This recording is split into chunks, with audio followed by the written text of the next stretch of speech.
All right. From the field to the studio to your eyes and ears, we are back. The 816 hour. Me, Carter, and Keegan, boys, talking some NFL football. How are you guys today? Way back to you, Carter. How are you, man? I'm good. We're about halfway through the season. Yes, sir. Chiefs coming off their bye. I'm excited. Excited? Key, how are you doing, my guy? Great. Always talking football is always a blessing. We're halfway through the year. I don't like it. It's going by too fast. NFL season's flying. Always flying. Off season always feels super long. Season feels super short every year. It's because, I feel like every week you're just looking forward to that Sunday. You just got to get to the weekend. That's true. Then it's just flying by. I mean, we're in November. You blink your eye, it's going to be Christmas already. Blink again, it's going to be Super Bowl time. It's wild. It's wild. As long as the Chiefs are in the Super Bowl, I'm okay with the season flying by. But. Well, we're going to jump right into it, boys. We're talking biggest winners and losers from this trade deadline. Carter, I'm going to throw it to you first. Give me your biggest winner from this trade deadline this past Tuesday. My biggest winner was the team that traded away Christian McCaffrey. I think the Carolina Panthers were the biggest winner. They got four picks in the draft. They got 3 picks this year with a second, third, a fourth, and a fifth. I think they got bagged for him. I think that's great. It's a great move for a rebuilding team. So aim for their future. Hope for the best. I like it. I was surprised the Rams offered him 2 first-round picks for Brian Burns after they had already moved Christian McCaffrey. They said they weren't going to move him. He was a key piece to that core group. It really surprised me if you're going to trade your all-pro. Granted, I know McCaffrey has an injury history, but why not just go full in-depth on this rebuild? So I was surprised on that. But Keegan, how'd you feel about the Panthers deadline? I like it because you keep Burns, you keep Derek Brown, you keep guys like that, so the next head coach has something to build around. Is your Turgros Matos, is he still on that defensive line as well? Does anyone? I have no clue. Okay. Yep. Well, my bad. It's just what was his name? Say it again. Turgros Matos. He was like a 3rd-round pick 2 years ago. Oh, I think he is on the team. Sorry, I had to think of the name. No, all good. I think he is on there. Yeah. They got building pieces. I think it was smart to move Caffrey. He's older, injury prone. They definitely they have the defense. The defense has been there the last 2 years. I mean, with the right that's the thing. Quarterback. You have to have a quarterback to win in the NFL. They got to get it right. And it sucks because I don't think PJ Walker is the long-term answer, but he's been balling. So it's like you can't take it away. These XFL quarterbacks, PJ Walker, Taylor Heineke, they're coming in and they're balling out. Like Heineke's undefeated this year since coming in from Wentz being injured. PJ Walker's 1-1 or 2-0. Didn't he beat the Buccaneers and Tom Brady? He did. Yep, he got it. They're absolutely wild. It was hard to see Matt Rule go all of his eggs in the Baker Mayfield basket and it not pay off. And then with Darnold. Yeah, and Darnold as well. And then you go Steve Wilkes, and he throws out PJ Walker, kicks Robbie Anderson off the sideline, trades him the next day, and they're beating Tom Brady and the Bucks. Wild. Yeah. But Keeg, taking me to my next point, who is your biggest winner from this trade deadline? Biggest winner. This deadline was crazy. It kind of felt like MLB deadline. Like there were stars moving left and right. A lot of big names. Biggest winner, I'm gonna go Bradley Chubb himself is the biggest winner from the deadline. Yep. He went from a 3-5 Denver team he gets to now play and live in Miami. He just got a 5-year, $119 million extension for a guy that has 14 sacks over the past 4 years, I believe. Wow. I want to say this year, him and Frank Clark had the same amount of sacks. Probably. Just want to put that out there. So giving that guy 119 mil. Hey, I mean, Frank Clark's making a lot of money, so maybe they're right there giving him the right amount. But Bradley Chubb himself, probably the biggest winner. I mean, going from Denver to Miami, who I think can be a Super Bowl contender for sure. And you now get paid. I mean, they locked him up long term. Bradley Chubb definitely the winner from the deadline, in my opinion. Good to see Miami kind of transition. Last year, they were known for their defense. Their defense was winning them a lot of games. They were top 5. I want to say they were top 3 in pressure rate per drop back. This year, you look at it, they're bottom 5 in drop back rate or pressure rate on the defensive side of the ball. So a guy like Bradley Chubb, yes, he's had injury history in the past, but very high ceiling for him across from Emmanuel Ogbah there. Melvin Ingram as well. That's another guy rushing the passer out there in Miami. So I liked that move a lot. Carter, did you have anything about that Bradley Chubb to Miami trade? I mean, good for him. Good for the Chiefs getting him out of Denver and out of the AFC West. But Carter said, guess how many times he's beaten the Chiefs? Big old fat 0. Hey, so this is going to take me to my next. Play him twice a year though. So. My biggest winner from this trade deadline has got to be the Minnesota Vikings. They went out, they got TJ Hawkinson from interdivision rival, the Detroit Lions. If you're Detroit, what are you doing? The Vikings traded a 2023 second and a 2024 third for TJ Hawkinson and 2 fourth-round picks. They didn't not only get a top 5 arguable tight end in TJ Hawkinson. I'm very high on Hawkinson. You also got 2 fourth-round picks for an interdivision team. To me, it just kind of screamed that Detroit said, hey, Minnesota, we don't trust that Hawkinson is that guy. We don't want to pay him next year because he's on an expiring deal. We'll let you deal with that. TJ Hawkinson's leading all NFL tight ends in most yards per catch, 26 receptions, 395 yards, and 3 touchdowns this year. I think Hawkinson can be a top 3 tight end in the next couple of years in this Vikings offense. I really do. We've seen Kirk. I don't know if you guys remember the name Jordan Reed. Keegan, that might ring a bell as you were a former Commanders/Redskins fan. With Kirk Cousins, Jordan Reed was the leading receiver for the Redskins in back-to-back seasons. Kirk's first 2 years there. Tyler Conklin last year, he was 3rd on the team in targets, 87 behind Jay Jeff and Adam Thielen. I just think it opens up their offense so much more with a competent tight end. Obviously, because Irv Smith going on IR, haven't really been able to find it since Kyle Rudolph left. But yeah.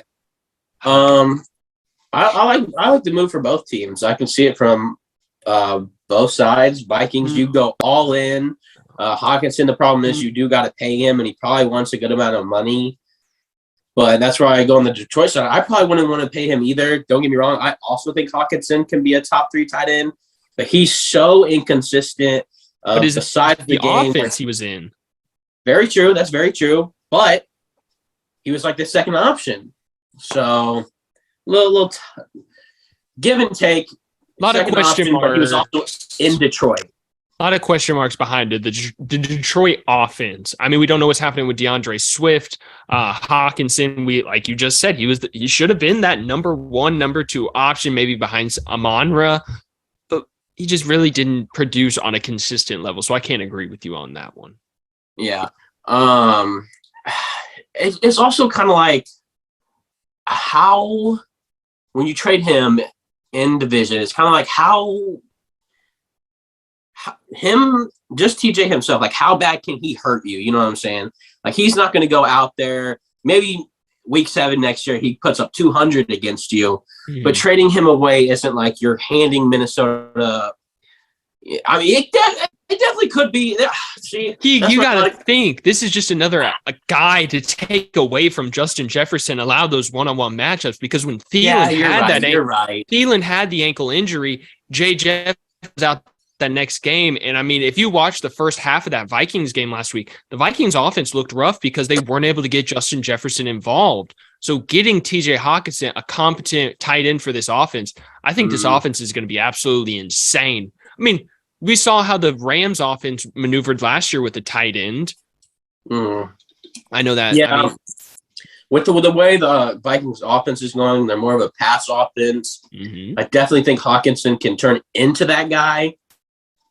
But right now, it's just so many question marks surrounding it. So I don't know I don't know how to feel, but I get it from both sides. But Hawkinson, I mean, in that offense, it could be scary. I mean, this is a team that's going all in to not only win the division, I mean, to make it to the Super Bowl. I was going to say, this is a move for a winning team that thinks they can win now.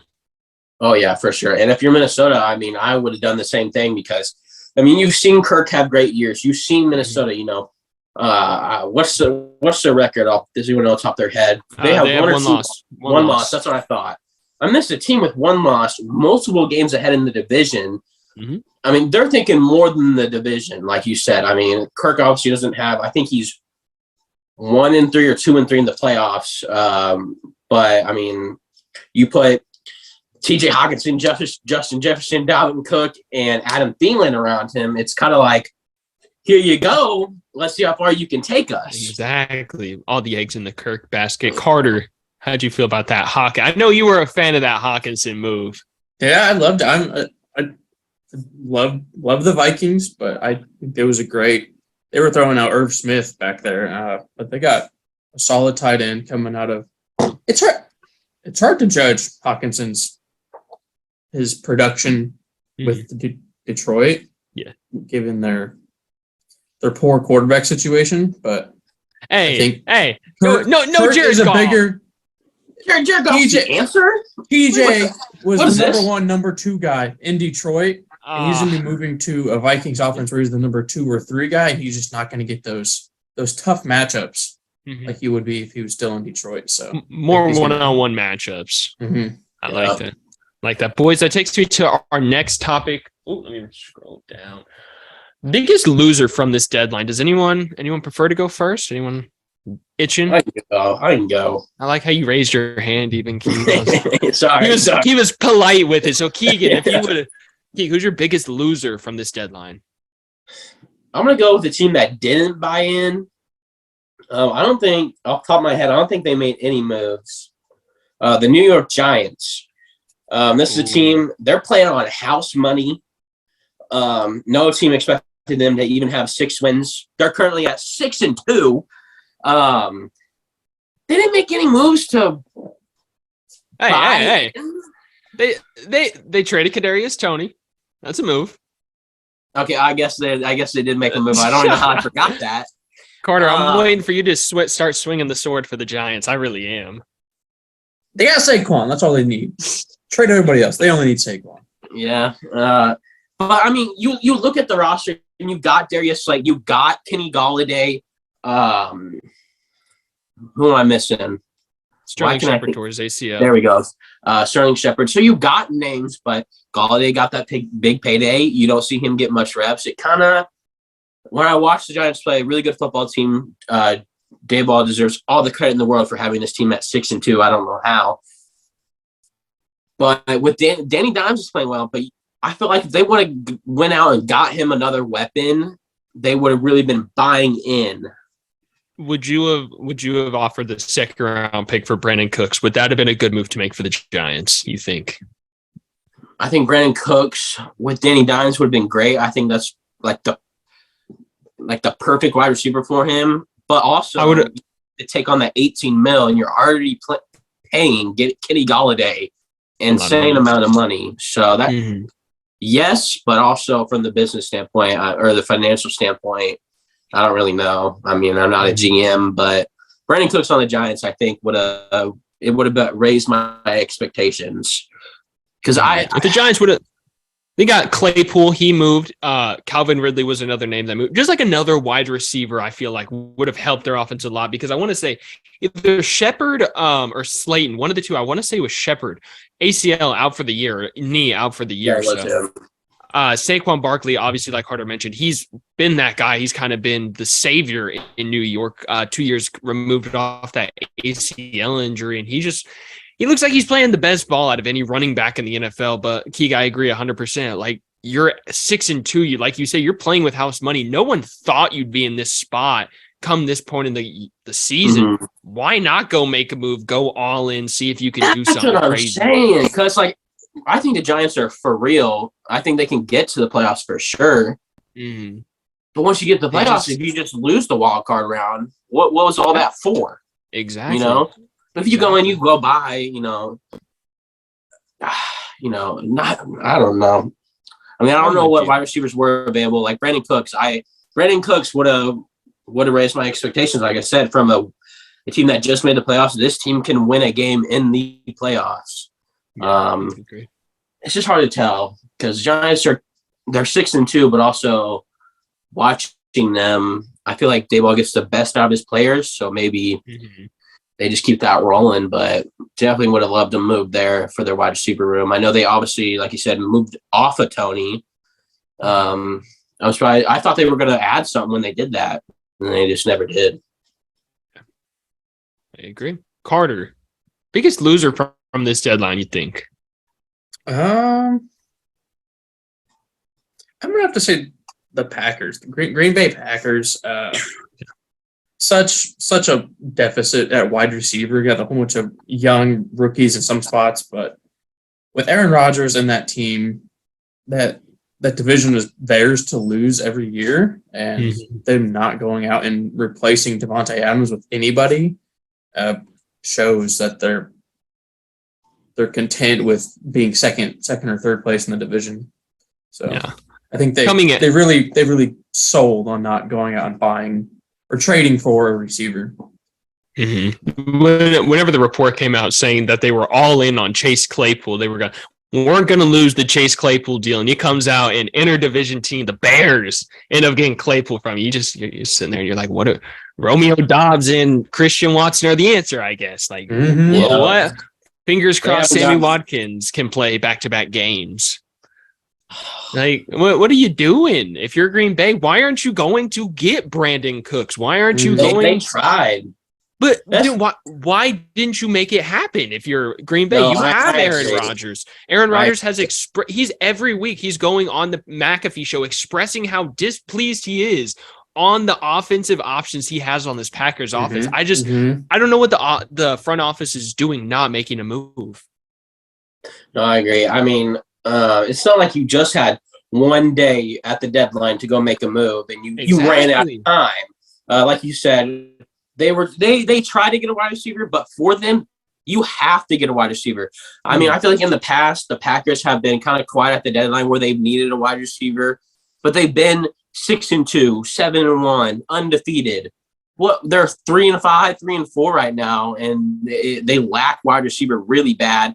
Obviously, like you said, they went for Claypool, but then Chicago, throws their own second-round pick to go get him. Yep. They couldn't make it work with Cooks. But there's 31 other teams out there that probably would have given up a wide receiver. I mean, I would have been calling everybody trying to add someone to this wide receiver room. Anything. Couldn't make it. I mean, I would have hit up Kansas City and be like, hey, McColl, his contract ends. You just got Kadarius Toney. You just got Kadarius. I'll throw you X. I'll throw you Y. Like, come on. I mean, they were obviously willing to give up a second-round pick for Chase Claypool. So true. Very true. You had to make it happen, and they didn't. And they haven't gotten much out of Christian Watson. Romeo Doubs seems like that guy, but they're not getting a wide receiver. It's just I don't see them doing much. I guess they got Alan Lazard. He's been injured, but whenever he's on the field, he produces. It's just I would have liked that, not Devontae Adams-esque, but another like B guy to go across Lazard, another option for Aaron Rodgers to throw to. Just something would have been nice. I would have been trying to get any wide receiver 2 or 3 in the NFL to try to add to that offense. Yeah, I agree. They just failed to do so. So that brings me to my next team. Another team that failed to make any moves, the LA Rams. They were my biggest loser from this deadline. Like I mentioned when we were talking the Panthers, they weren't able to go get Brian Burns. They couldn't get C-Mac. I know they threw their name in for Carolina in that trade as well. They went after Bradley Chubb, Brandon Cooks, like we had just talked about. Another name they tried to go out and get, but just weren't able to make any moves. Cam Akers is a name. I thought they were going to be able to move him. We saw Naheem Hines get traded. Zach Moss got traded. James Robinson, all these running backs got traded, but Cam Akers, he's staying pat. He came out and said he wasn't going to suit up for the Rams again. Now they're mending their relationship.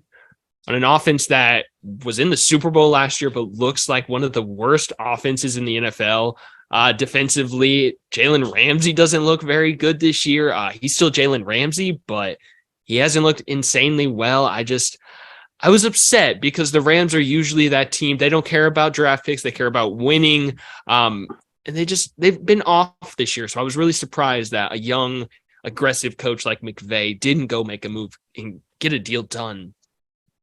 Yeah, the Rams, like you said, they don't look good. Like that. I mean, that was an offense that was in the Super Bowl last year, like you said, and they didn't make any moves. I mean, they needed a lot of help. They always try to. I get that, they go after C-Mac. They try to go after Cooks. They're trying to hit that home run, but always. They could have added to the line, maybe throw a wide receiver there. It's just that offense is looking terrible. I don't even think it's on Stafford, but they hit and miss with Allen Robinson, and that's not even hitting on Allen Robinson for being what he has been the last few years. But they just have no real deep threat, and that's a problem. Don't lie. You're still a little salty because you drafted Allen Robinson early in fantasy a couple of years ago. Hey, I have had him. I had him last year. Did you draft him this year? And I drafted him this year. Oh no! Oh gosh, Keegan has fallen victim to Allen Robinson. Well, this year my draft strategy, I went and took Pitts early. I got my running backs, and then I took Michael Thomas, and then I was like, ooh, Allen Robinson. And I remember we all sat there and went, ooh, Allen Robinson in that Rams offense probably will look good. I don't know if anyone has Allen Robinson rostered in their league or on their team this year. He's starting for Logan in his flex against me this week. That's the only reason I know. Okay, I got you. It's just they hit and miss on that. I'm just surprised they didn't go aggressive at a running back. They don't trust Darrell Henderson. They don't really like Cam Akers all that much. Todd Gurley, he said he wasn't retiring from the NFL about a month ago, so maybe you go pick him up in free agency. But James Robinson, they still owe that man money. Yeah, I wouldn't. Yeah, golly, that's he's tweeted out a couple times that the Rams still owe him money. They just haven't paid him. Yeah, so maybe go like the Jamal Charles or Spencer Ware route. Hey, there we go. But Carter, how did you feel about the Rams not making a move this deadline?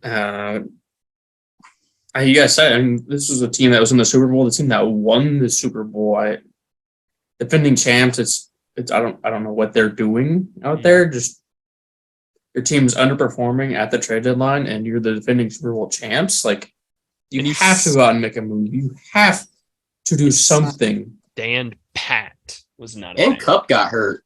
Right before the deadline. Yep. Their number one guy got hurt, and they just. They're okay. Runs on him. Didn't address it. Maybe they want to start drafting again or something. I don't know, but they don't got. They're gonna have to wait a couple of years. I'm gonna say. Do you guys think that the Rams will miss the playoffs? From Super Bowl champs to miss the playoffs, I'm sure it's happened, and we just don't remember. But I kind of think last time that happened. A Super Bowl hangover. I mean, it's a real thing. It's a real thing. I mean, you see it with the Bengals this year, too. Yeah, offense hasn't looked right. With all the reports coming out this offseason, McVay saying he was going to retire, or Donald saying he was going to retire, McVay saying he was going to step away, then both of them are coming back. Then now the report came out about a week ago saying that whenever the group of Kupp, Stafford, Ramsey and Donald retired, that's when McVay's gone. So with all this off the field stuff, their on the field play doesn't look good at all. Stafford hasn't looked right. No run game, not able to use the play action well. Cooper Kupp's hurt. Allen Robinson looks like Chicago Bears Allen Robinson. So defense looks I hate to say it, but the defense looks trash. I know they got a lot of names. Bobby Wagner. They got Aaron Donald, Jalen Ramsey. I'm saying they're going to miss the playoffs. They just look bad. They just look bad. Sitting at 3-4, third in their division, I think they missed the playoffs. It's just rough when Seattle look with Geno Smith is looking better than the Rams. Yeah, that's wild. True. Yeah, And they play in a very tough division. Like, I know the division hasn't been playing up to the standards that everyone thinks it's going to play up to every year. This is still a tough division. No easy wins. Mm-mm. Though I could see them making the playoffs at 8 or 9 wins because the bottom of the NFC is so weak. That's true.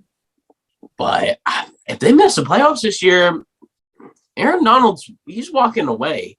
He might. He really and might. That seems like a given. I mean, the only reason he can't, like, he was ready to retire, but he said, I'm addicted to winning Super Bowls, which I understand. I mean, I saw my team win a Super Bowl. I'm addicted to winning it too, bro. Straight up. But if you're going to go out there and then such a mess they have in the McVay saying he might leave when all these guys are gone, Stafford's on the back end of his career. Them miss the playoffs. I could see Donald saying, hey, man, like, this is it. And who knows what that means for McVay, for Stafford. Mm-hmm. I think it's going to get interesting for LA. Late in the year, it's going to bring us to our next point. Contenders or pretenders? Got a list of about, I think about like 7-8 teams. Going to go over. I know we're already, this week 9 of the NFL season?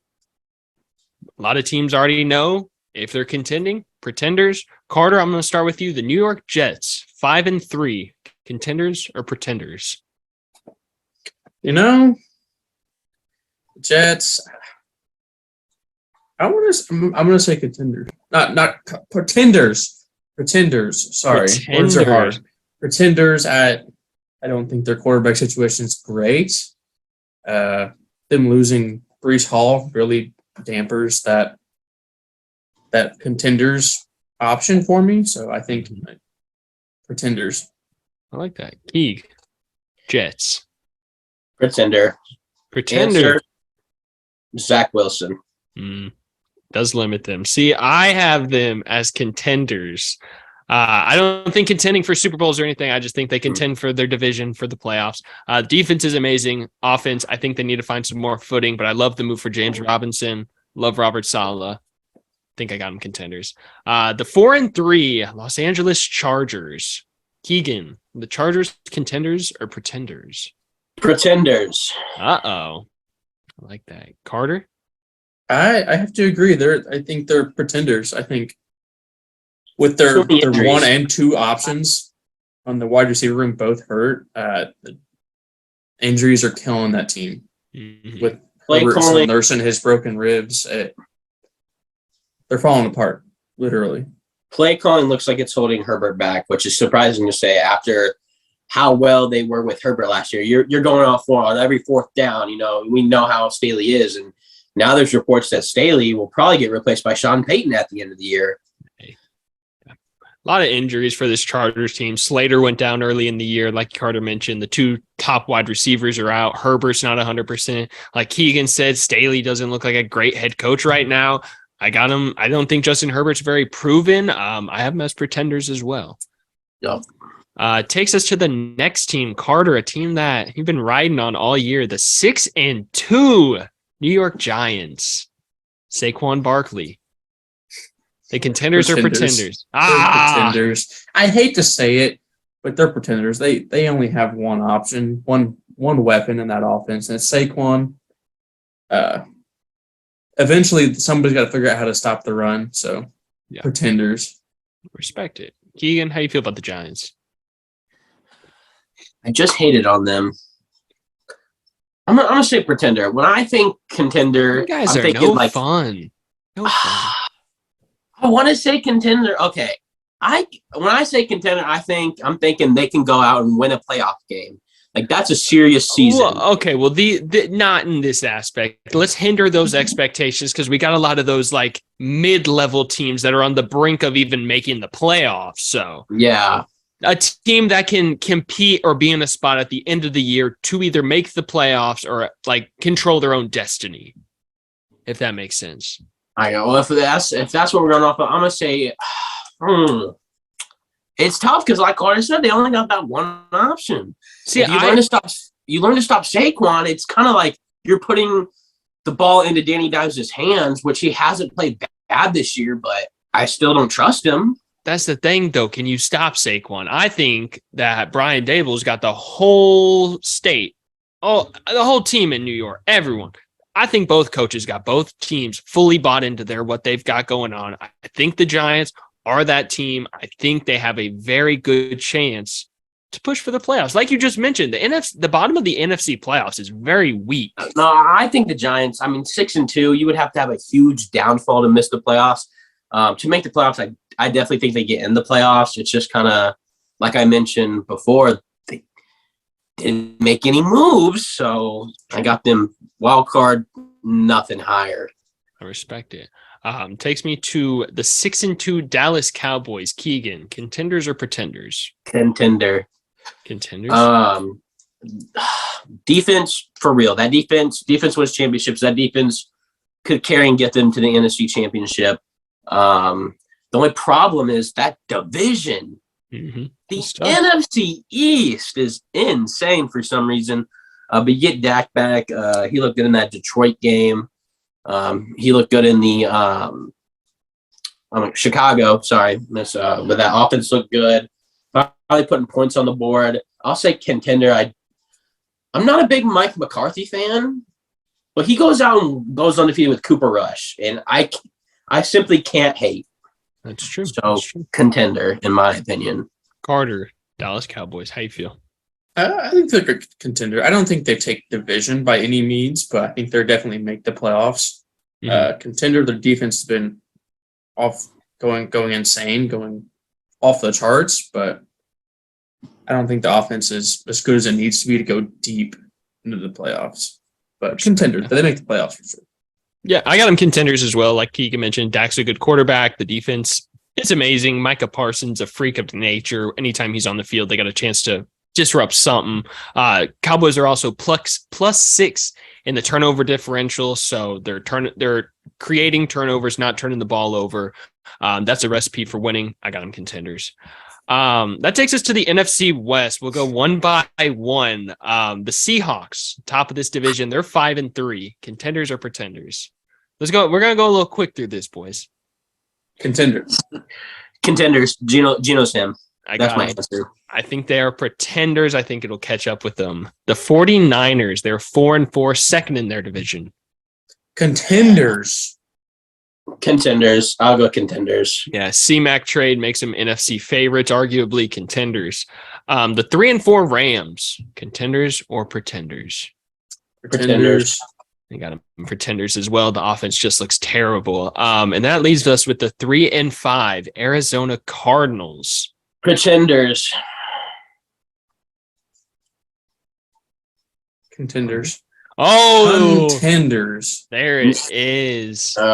I love it, Carter. I think they might finish second. I think they finished second or third in their division. I think they can sneak in for that second wild card spot. Anytime Kyler and D-Hop are on the same field, they have a chance to win the game. But I don't trust Cliff Kingsbury and Kyler Murray's relationship in big games, and that is why I have them as pretenders. I don't trust Cliff. I don't trust Kyler. And that brings me to my last team, the 4-4 Atlanta Falcons. They're in first in their division, been playing great ball. My hot take before the year was they were going to make some noise. Look at that. But I'm going to go pretenders because I don't trust the quarterback. If you don't trust the quarterback, pretender. Don't trust Mariota. Mariota. No, you just stop there. No Mariota hate is allowed ever. He is the most likable quarterback in NFL history. He is contender. There it is. Contender. Give him the state of that division. Contender. No, Falcons contender. I love Falcons in playoffs. I got them pretenders. I don't know how they're winning games truly. Kyle Pitts isn't doing much when it makes no sense. Cordell Patterson is back, but I just don't think they have the firepower. Pretenders. But boys, that's all I got for contenders or pretenders. Who wants to?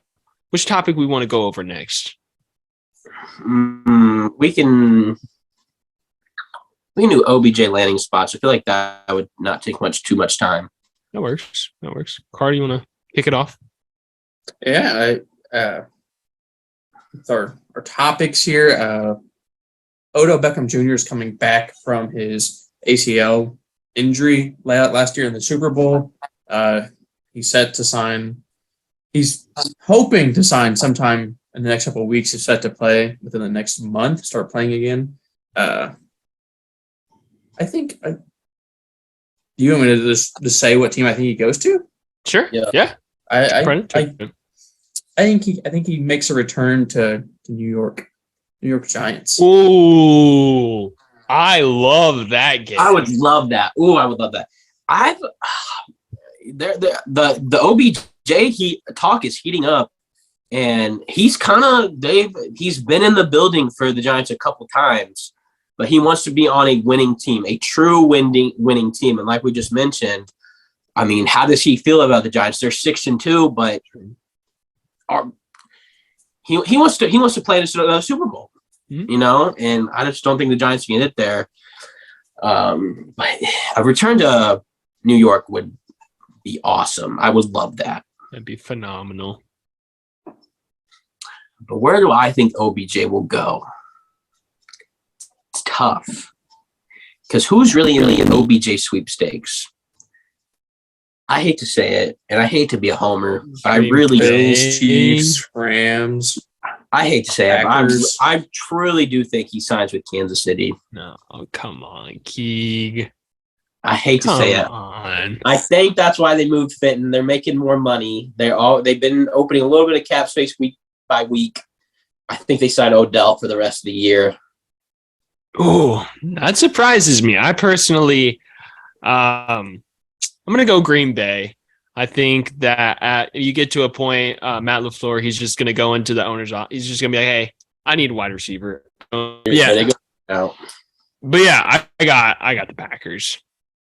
Yeah. Buffalo is probably where they'll end up, honestly. Buffalo's another one, yeah. Do we? Just, I don't know. I don't know what he's looking for. Is he looking for the rest of the year? Is he looking for, there's only is he looking to tack on next year with it? I don't know. Who knows? But I think we'll see an Odell signing soon. Sooner rather than later. Yeah, because like Carter said, I don't think he's supposed to return to like late November. Like sign him, get him in the facility, see how he's feeling. Mm-hmm. So yeah, I don't know. It'll be interesting though, because he was probably going to win Super Bowl MVP if he didn't get hurt. Yeah, he was going off. He was going off. I don't think his stats or anything, but I think he was having like 3 receptions for like 60 yards and a touchdown in the first half. Have you heard the story about how he got hurt? No. So the field that they played in SoFi, the spot that he actually tore his ACL wasn't taking the paint well whenever they were first trying to like spray paint the field and all that to get it going. So they had to go over it multiple times. They actually weren't able to walk on that spot during team pictures prior to the Super Bowl. So they're saying that spot is where Odell, he stuck his knee down, tried to make a cut. And since it was so soft, it just gave out and his knee gave out too. And then obviously, we know what happens. That's the worst when the field conditions ruin it for him. Exactly. I hate that. It's gonna be fun to see where Odell goes. I mean, it's Odell. I mean, 10 years ago, he's making the one-handed catch. He's always in the news. He's always making plays. Going to Cleveland, we saw the fans running out. People were calling the police because they were going crazy in the streets because they traded for Odell. So going to LA, they played in the Super Bowl. And I mean, it's going to be fun to see wherever he goes. It's going to be fun to see him play football again. Agreed. But Key, do we want to do yours or do you want to save that for Monday for after Chiefs? We can do it after Chiefs recap if we don't want to record it. We can save it. It's probably going to be a little bit longer. I was going to say, because we've been recording for a while, so I didn't know.